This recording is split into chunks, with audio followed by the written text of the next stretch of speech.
राधे राधे दोस्तों, आज हम आपको गोपियों की कथा सुनाएंगे।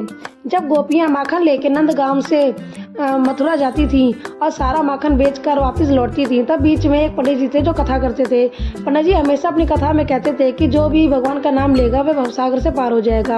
अब गोपियां जब आना जाना करती थी तो उनको एक नदी पार करनी पड़ती थी और उसके लिए उन्हें नाव वालों को दान देना पड़ता था। तब गोपियों ने सोचा कि जब भगवान का नाम से भवसागर पार हो सकता है तो नदी क्यों नहीं पार हो सकती। गोपियों ने ऐसा ही किया। अब वे रोज जाती और भवसागर का नाम सुन के वे नदी में भगवान का नाम जाप करने लगती, हरे कृष्णा हरे राधे। ऐसे करते करते उनके कई दिन बीत गए और उनको नदी रास्ता भी दे दिया करती थी। अब वे आराम से नदी को पार कर लिया करती थी बिना किसी नाव के।